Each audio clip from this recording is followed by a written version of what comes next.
ताजमहल। ये नाम सुनते ही क्या आता है जहन में? प्यार की एक खूबसूरत सफ़ेद संगमरमर की निशानी, है ना?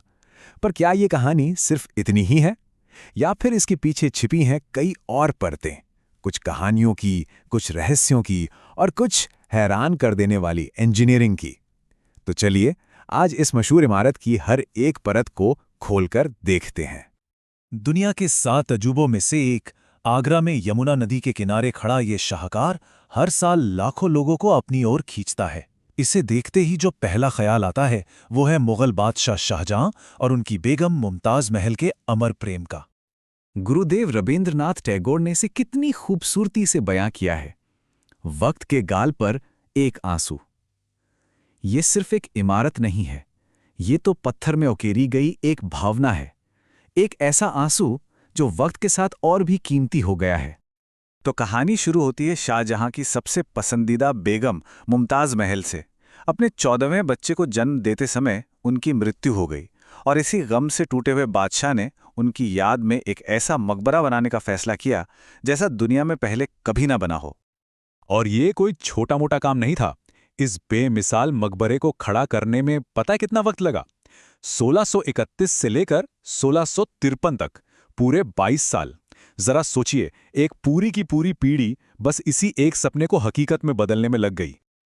और इस सपने को साकार करने के लिए सिर्फ वक्त ही नहीं, बल्कि बेशुमार लोग भी लगे। मुगल साम्राज्य और यहां तक कि मध्य एशिया से करीब 20,000 कारीगरों और मजदूरों को बुलाया गया। ये उन्हीं अनगिनत हाथों की मेहनत का नतीजा है जिन्होंने इस संगमरमरी ख्वाब को तराशा।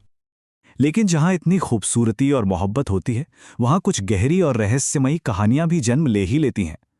तो अब प्यार की इस दास्तान से थोड़ा हटकर ताजमहल से जुड़ी उन दिलचस्प और कभी-कभी तो डरावनी कहानियों की ओर बढ़ते हैं। इन कहानियों में से सबसे मशहूर है काले ताजमहल की कहानी। कहा जाता है कि शाहजहां यमुना के ठीक उस पार अपने लिए हूबहू ऐसा ही एक काला ताजमहल बनवाना चाहते थे। क्या सच में ऐसा हो सकता था? ये कहानी है भी बड़ी दिलचस्प। सोचकर देखिए, एक सफेद और एक काला ताज, नदी के दोनों ओर एक दूसरे का अक्स। कहते हैं कि औरंगजेब ने अपने पिता की इस फिजूल खर्ची को रोकने के लिए इस प्लान को बंद करवा दिया। और मजे की बात यह है कि इस कहानी का जिक्र सबसे पहले एक फ्रांसीसी यात्री ने किया था। अच्छा, एक और कहानी है जो सुनकर रोंगटे खड़े हो जाते हैं कि कारीगरों के हाथ काट दिए गए थे। लेकिन ज्यादातर इतिहासकार इसे सिर्फ एक कहानी, एक मिथक ही मानते हैं। उनका कहना है कि शाहजहां ने उन कारीगरों को जिंदगी भर की पगार दी और उनसे कॉन्ट्रैक्ट साइन करवाया कि वो ऐसा डिजाइन फिर कभी नहीं बनाएंगे। अब ये बात ज्यादा तार्किक लगती है ना? और फिर आता है रहस्य इन 22 बंद दरवाजों का।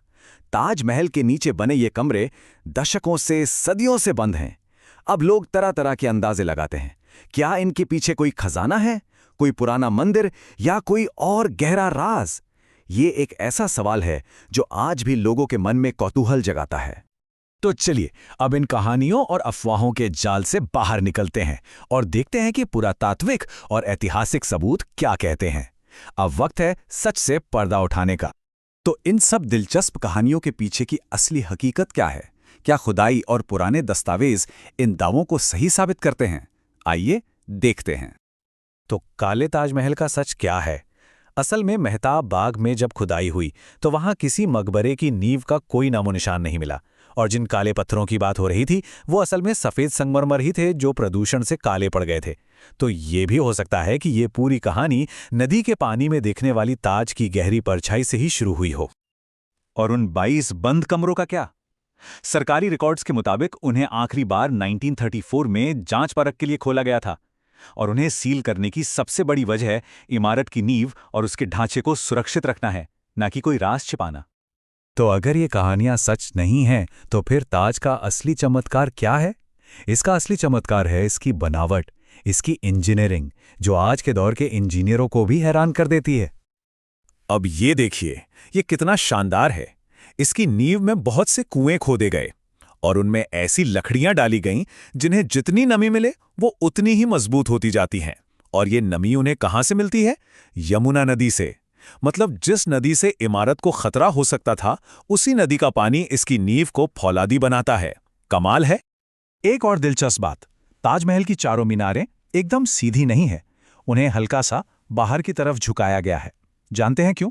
ये एक बेहतरीन भूकंप रोधी डिजाइन है, ताकि अगर कभी कोई जबरदस्त भूकंप आए और मीनारें गिरे भी तो वो मुख्य मकबरे पर ना गिरकर बाहर की तरफ गिरें।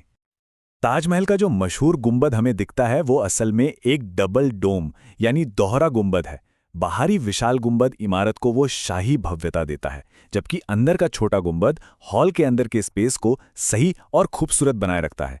ये आर्किटेक्चर का एक लाजवाब उदाहरण है। और ये स्लाइड तो कमाल की बात बताती है कि इसे कितनी दूरदर्शिता से बनाया गया था। आज के वैज्ञानिक विश्लेषण से पता चलता है कि ये इमारत न सिर्फ अपने वजन के हिसाब से बेहद मजबूत है, बल्कि इसे उस जमाने के हिसाब से भूकंप का सामना करने के लिए भी डिजाइन किया गया था। इसका सेफ्टी फैक्टर आज भी बहुत प्रभावशाली है। हाँ, ताजमहल कोई अचानक से बनी हुई चीज नहीं थी। ये मुगल वास्तुकला के विकास का एक शानदार नतीजा था।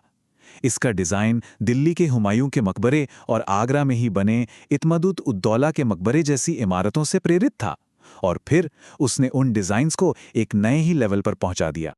तो कुल मिलाकर ताजमहल सिर्फ एक इमारत नहीं है, ये प्यार, कला, विज्ञान और हाँ, कहानियों का एक संगम है। इसकी विरासत सिर्फ संगमरमर में नहीं, बल्कि इससे जुड़ी उन दंत कथाओं में भी जिंदा है जो हम आज भी सुनते सुनाते हैं। इसकी खूबसूरती सिर्फ भारत तक ही सीमित नहीं थी। इसे बनाने के लिए तो मानो पूरी दुनिया से चीजें मंगाई गई। राजस्थान के मशहूर मकराना संगमरमर पर चीन, तिब्बत, श्रीलंका और अफगानिस्तान से लाए गए 28 तरह के बेशकीमती पत्थर जड़े गए। और सोचिए, 1000 से ज्यादा हाथियों ने इस सारे सामान को ढोने का काम किया था। ये सचमुच में ग्लोबल एफर्ट था।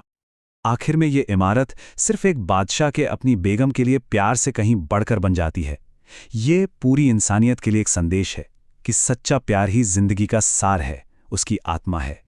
तो यहां एक सवाल उठता है, किसी भी प्रतीक को, जैसे कि ताजमहल को, क्या चीज अमर बनाती है?